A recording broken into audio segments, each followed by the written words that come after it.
नमस्ते प्यारे विद्यार्थियों, स्वागत है आप सबका फिर से राजस्थान इतिहास की एक न्यू क्लास के अंदर।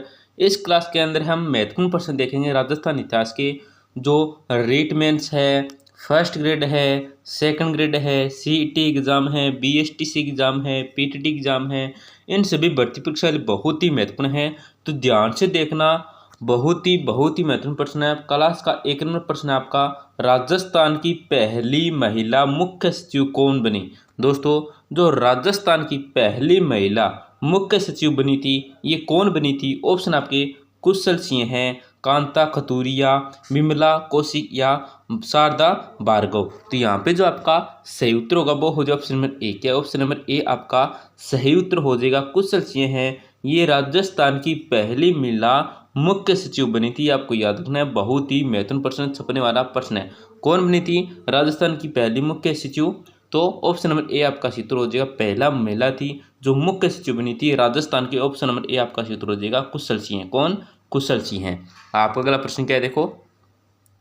चलो दिल्ली मारो फिरंगी का नारा राजस्थान के किस सैनिक छावनी ने दिया? दोस्तों, बहुत ही महत्वपूर्ण प्रश्न है। देखो, चलो दिल्ली मारो फिरंगी का नारा राजस्थान के किस सैनिक छावनी ने दिया था? ऑप्शन आपके एरनपुरा छावनी है, नीमच छावनी है, निशिरावा छावनी है या खेरवाड़ा छावनी है। तो यहाँ पे जो आपका सही उत्तर होगा वो हो जाएगा ऑप्शन नंबर ए। क्या ऑप्शन नंबर ए आपका सही उत्तर हो जाएगा? एरनपुरा छावनी ने ये नारा दिया था कि चलो दिल्ली मारो फिरंगी का नारा राजस्थान की एरनपुरा छावनी ने दिया था। तो ऑप्शन नंबर ए क्या आपका सही उत्तर हो जाएगा। आपका अगला प्रश्न क्या है, देखो। किस शासक ने स्वभूमि ध्वंस की नीति का अनुसरण किया? दोस्तों, बहुत ही महत्वपूर्ण प्रश्न है। देखो, प्रश्न में क्या पूछा गया है कि कौन सा शासक है, उस राजा उस शासक आपको नाम बताना है जिसने क्या है स्वभूमि ध्वंस की नीति का अनुसरण किया था। किसकी? स्वभूमि ध्वंस। क्या है? स्वभूमि ध्वंस नीति का अनुसरण किया था। तो ऑप्शन आपके राणा कुंभा है, महाराणा प्रताप है, राव चंद्र सिंह है, राणा सांगा है। तो यहाँ पे जो आपका सही उत्तर होगा वो हो जाएगा option number B. Option number B आपका सही उत्तर हो जाएगा। महाराणा प्रताप थे जिन्होंने स्वभूमि ध्वंस की नीति का अनुसरण किया था। ऑप्शन नंबर बी क्या आपका सही उत्तर हो जाएगा।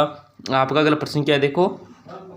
किस युद्ध में मेवाड़ के महाराणा सांगा ने बाबर की सेना का हराया? दोस्तों, किस युद्ध में मेवाड़ के महाराणा सांगा ने बाबर की सेना को हराया था? ऑप्शन आपके पानीपत है, घाघरा है, खानवा है और बयाना है। तो यहाँ पे जो आपका सही उत्तर होगा वो हो जाए ऑप्शन नंबर डी। क्या ऑप्शन नंबर डी आपका सही उत्तर हो जाएगा? बयाना है। कौन से दोस्तों? बयाना है। ऑप्शन नंबर डी आपका सही उत्तर हो जाएगा, बयाना। आपका अगला प्रश्न क्या है, देखो कि अरब यात्री अलमुसुदी ने किस प्रत्यार शासक के शासनकाल में भ्रमण किया? दोस्तों, कौन सा अरब यात्री अलमुसुदी ने कौन सा प्रत्यार शासक था, किस शासनकाल में भ्रमण किया था? तो ऑप्शन आपके वत्सराज है, महेंद्रपाल है, नागवट प्रथम है और वत्सराज है। तो यहाँ पे जो आपका सही उत्तर होगा वो हो जाएगा ऑप्शन नंबर बी। क्या ऑप्शन नंबर बी आपका सही उत्तर हो जाएगा? महेंद्रपाल। कौन है? महेंद्रपाल है। ऑप्शन नंबर बी आपका सही उत्तर हो जाएगा। आपका अगला प्रश्न क्या है, देखो। अजमेर नगर की स्थापना के पहले अजमेर के चौहानों की राजधानी कौन सी थी? दोस्तों, अजमेर नगर की स्थापना से पहले, ध्यान से देखो, अजमेर नगर की स्थापना से पहले अजमेर के चौहानों की जो राजधानी थी ये कौन सी थी? ऑप्शन आपके सांबर है, नाडोल है, जालोर है और रणथंभौर है। तो यहाँ पे जो आपका सही उत्तर होगा वो हो जाएगा ऑप्शन नंबर ए। क्या ऑप्शन नंबर ए आपका सही उत्तर हो जाएगा? सांबर थी। दोस्तों, अजमेर के चौहानों की जो अजमेर नगर की स्थापना से पहले जो राजधानी थी ये कौन सी थी? तो ये थी सांबर। आपको ध्यान से देखना, बहुत ही महत्वपूर्ण प्रश्न है। तो ऑप्शन नंबर ए आपका सूत्र हो जाएगा सांबर थी। आपका अगला प्रश्न क्या है, देखो।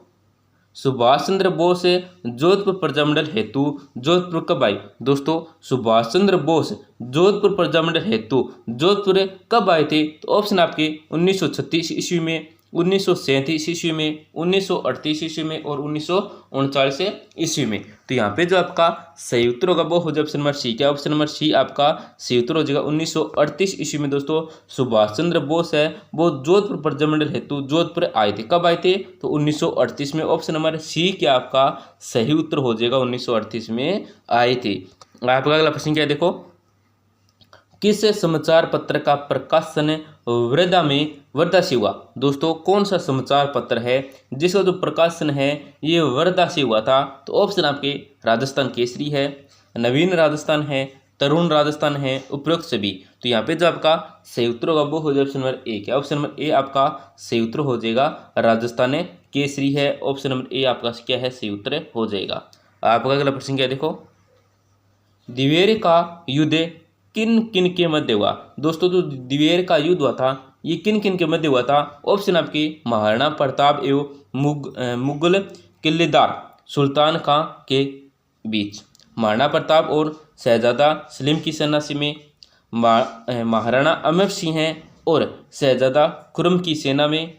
डी के है महाराणा उदय सिंह और मुगल सेना के बीच। तो यहाँ पे जो आपका सही उत्तर होगा वो हो जाएगा ऑप्शन नंबर ए। क्या ऑप्शन नंबर ए आपका सही उत्तर हो जाएगा, महाराणा प्रताप एवं मुगल आएगा दोस्तों, यहाँ पे मुगल किलेदार सुल्तान खां के बीच हुआ था। ऑप्शन नंबर ए क्या आपका सही उत्तर हो जाएगा।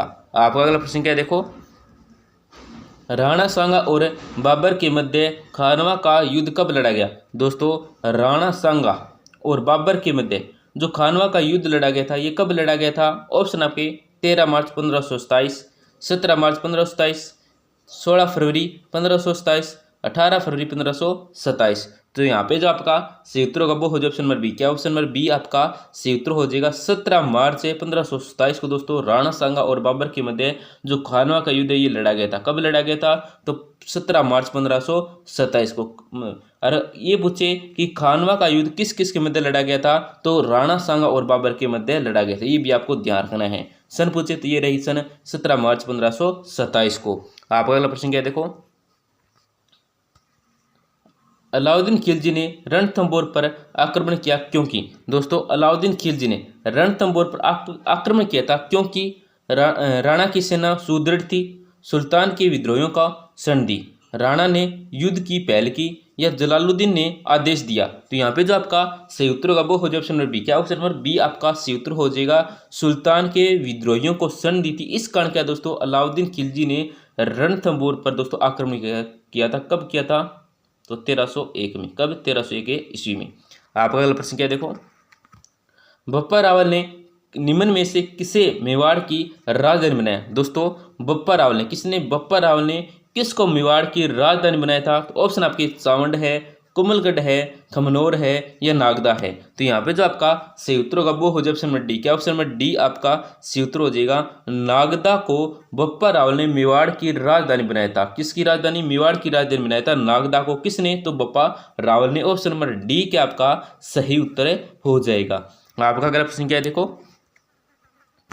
शाकंभरी सपादलक्ष पर शासन था। दोस्तों जो शाकंभरी सपादलक्ष पर शासन था ये किसका था, चौहानों का था या परमारों का था, ये मीणाओं का था या कछवाओं का था। तो यहाँ पे जो आपका सही उत्तर होगा वो हो जाए option number A. Option number A आपका सही उत्तर हो जाएगा, चौहानों का था। किसका था, चौहानों का था। शाकंभरी सपादलक्ष पर जो शासन था ये किसका था, तो चौहानों का था। ऑप्शन नंबर ए आपका सही उत्तर हो जाएगा। आपका अगला प्रश्न क्या देखो, किस वर्ष अजयराज ने अजमेरू का निर्माण करवाया। दोस्तों किस वर्ष, कौन सा वर्ष था जहाँ पे देखो अजयराज ने अजमेरू का निर्माण कराया था। तो ऑप्शन आपके 1111 ईस्वी में, 1112 ईस्वी में, 1113 ईस्वी में, 1114 ईस्वी में। तो यहाँ पे जो आपका सही उत्तर होगा वो हो जाए ऑप्शन नंबर सी। क्या ऑप्शन नंबर सी आपका सही उत्तर हो जाए 1113 ईस्वी में। आपका अगला प्रश्न क्या देखो, किस प्रतिहार शासक ने कनौज पर 100 वर्ष तक चले त्रिपक्षीय युद्ध में पालव वंश के शासक को हराकर इस युग का अंत किया। दोस्तों किस प्रतिहार शासक ने, कौन सा प्रतिहार शासक था जिन्होंने कनौज पर 100 वर्ष तक चले त्रिपक्षीय युद्ध में पालव वंश के शासक को हराकर क्या इस युद्ध का अंत किया था। तो ऑप्शन आपके दोस्तों नागभट्ट प्रथम था या वत्सराज था या नागभट्ट द्वितीय था या महिरभोज था। तो यहाँ पे जो आपका सही उत्तर होगा वो हो जाए ऑप्शन नंबर सी। क्या ऑप्शन नंबर सी आपका सही उत्तर हो जाएगा, नागभट्ट द्वितीय प्रतिहार शासक ने दोस्तों कनौज पर 100 वर्ष तक चल रहे जो त्रिपक्षीय युद्ध है दोस्तों इसमें पालव वंश के शासक को हराकर इस युद्ध का अंत किया था। कौन था दो प्रतिहार शासक, वो था नागभट्ट द्वितीय। कौन है, ऑप्शन नंबर सी आपका सही उत्तर हो जाएगा, नागभट्ट द्वितीय। आपका अगला प्रश्न है देखो, सिंधु घाटी से संबंधित है निम्न में से कौन सा स्थल राजस्थान में स्थित है। दोस्तों निम्न में से मतलब देखो सिंधु घाटी से संबंधित है, निम्न में कौन सा स्थल है, सिंधु घाटी से संबंधित है कौन सा स्थान है, कौन सा स्थल है जो राजस्थान में स्थित है। ऑप्शन आपके देखो कोटदीजी है, धोलावीरा है, या कालीबंगा है या रोपड़ है। तो यहाँ पे जो आपका सही उत्तर होगा वो क्या हो जाएगा, ऑप्शन नंबर सी हो जाएगा। ऑप्शन नंबर सी आपका सही उत्तर हो जाएगा, कालीबंगा है। ये क्या है दोस्तों, सिंधु घाटी से संबंधित एक स्थल है जो राजस्थान में स्थित है। ऑप्शन नंबर सी क्या आपका सही उत्तर हो जाएगा। आप अगला प्रश्न क्या देखो, विराट में कौन सा जिला सम्मिलित नहीं है। दोस्तों विराट क्या है, विराट में कौन सा जिला है जो सम्मिलित नहीं है। ऑप्शन आपके अलवर है, जयपुर है, टोंक है और अजमेर है।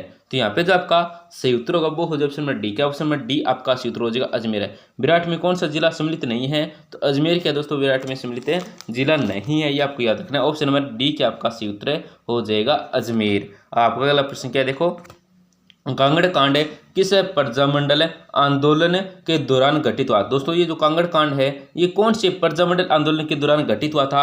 ऑप्शन आपके झालावाड़ प्रजामंडल है, जयपुर प्रजामंडल है, बीकानेर प्रजामंडल है, कोटा प्रजामंडल है। तो यहाँ पे जो आपका सही उत्तर होगा वो हो जाएगा ऑप्शन नंबर सी। क्या ऑप्शन नंबर सी आपका सही उत्तर हो जाएगा, बीकानेर प्रजामंडल। कौन से बीकानेर प्रजामंडल के दौरान कांगड़ कांड है ये घटित हुआ था। ऑप्शन नंबर सी क्या आपका सही उत्तर हो जाएगा।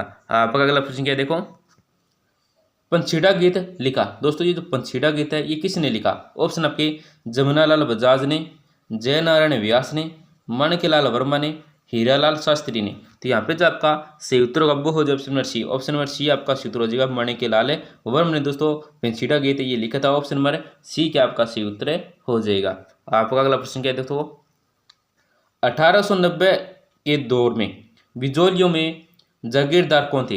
दोस्तों 1890 के दौर में जो बिजौलियों में जागीरदार थे ये कौन थे। ऑप्शन आपके परमार है, राणावत है, सख्तावत है, चौहान है। तो यहाँ पे जो आपका सही उत्तर होगा वो हो जाए ऑप्शन नंबर ए। क्या ऑप्शन नंबर ए आपका सही उत्तर हो जाएगा, परमार है। कौन है परमार है, ऑप्शन नंबर ए आपका सही उत्तर हो जाएगा। तो दोस्तों राजस्थान इतिहास से संबंधित हमने महत्वपूर्ण 20 प्रश्न देखे हैं। इन 20 प्रश्न में आपके कितने प्रश्न सही होते हैं, कितने प्रश्न गलत हैं, कमेंट में जरूर बताएं दोस्तों। और क्लास में हमारी अंत में एक आपसे छोटी सी गुजारिश रहती है, बिल्कुल छोटी सी है, बस आपको लाइक करना है। आप कैसे भी लाइक कर सकते हैं, चालते फिरते उठते बैठते कैसे भी कर सकते हैं, क्लास को लाइक करना है। बस इतनी ही हमारी क्या गुजारिश रहती है, क्लास को जरूर लाइक करें और अपने दोस्तों के साथ जरूर शेयर करें जिससे वे भी महत्वपूर्ण प्रश्न देख सकें। तो धन्यवाद दोस्तों, मिलते हैं अगली क्लास के अंदर अगले महत्वपूर्ण टॉपिक के साथ। आप कमेंट में टॉपिक भी बता सकते हैं, हम उनसे संबंधित महत्वपूर्ण प्रश्न लाने की कोशिश करेंगे। तो जरूर बताएं कोई टॉपिक आपके कन्फ्यूज में है तो जरूर बताएं। तो धन्यवाद दोस्तों, मिलते हैं अगली क्लास में।